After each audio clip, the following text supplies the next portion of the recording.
Hello everyone, just a quick update on the minivan. We've done a couple changes here. We did eliminate the microwave. It was really struggling to keep up with just the single battery, and so we eliminated that. But then also the project for today that I wanted to update everyone on was the window covering. A few people have asked what we use for window covering. The window covering we used was underhood insulation. You can see here on this one, this is then the layer of the underhood insulation. It's a foam layer. It has a layer of Reflectix on the one side and then a sticky layer on the inside. What I did then with that sticky layer is I cut this is just a vinyl, basically a fake leather that we cut then and used on the sticky side. And then on the foil side, on the outside, we actually glued a layer of flannel. And this actually does a really good job of keeping the heat out, so when the sun's shining on the van, it doesn't just bake through the windows like it would without that.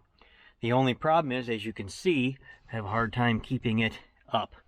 So I thought that by tucking this in here, it would actually stay on its own. It does a good job. You can get it to adhere, but as soon as things heat up, it just droops right back down.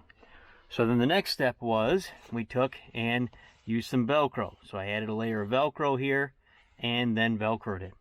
And that worked okay, except for, as you can see, the Velcro keeps pulling off of the flannel layer.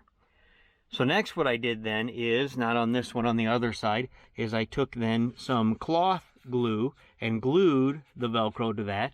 And it's held on decently, but then the Velcro in the heat of the sun is now separating off of the window. So either way, I can't get this to stay up the way that it should.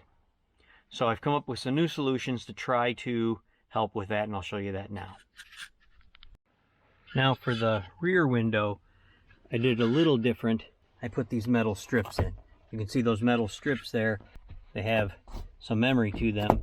So putting the metal strips extending from the top then to the bottom allows it then to hold that up that way.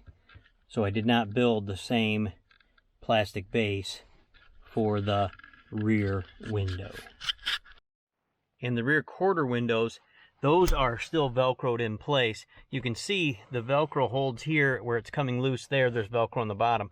But that seems to hold up still pretty well. I don't know if it's because the window is small enough, but it seems to hold up just fine. So I don't find the need on these to build a piece also. It was mainly the two side windows that were falling down, and the rear window also then coming down, especially when the closet was upright. It was not able to hold that when the rear door was open. So because of that, I had to put something in there. I was also worried that just the plastic alone would still be heavy enough it would fall out when the back door's open. That's why I used the wire instead. So you can see what I bought here is just corrugated plastic. This is just a corrugated plastic that's used for signs and things like that. So that's all this is. I cut then this to the shape of the window because this is rigid. It will hold better. And now I've glued then my original foam underhood insulation to this. This then mounts in the window better than the foam itself, giving it more of a structure. And this is my contraption that I have gluing the window shade to the backer. And here you can see the completed piece, corrugated plastic now with this glued to it. It's not the strongest connection with the glue, but it just has to hold it up. So hopefully this will stay glued or adhered to the vinyl or the plastic better than it did to the window. Now I'll install it and show you what that looks like. Okay, now I've got it installed, and you can see it makes a nice tight fit. So, and there's no sag here, so it's glued all the way across. So because it's glued fully with just an adhesive, spray adhesive, contact adhesive, because it's now glued all the way across instead of just in little places, it should hold up there nicely. So these are not made to be removed. Basically, they're made to be in there full time.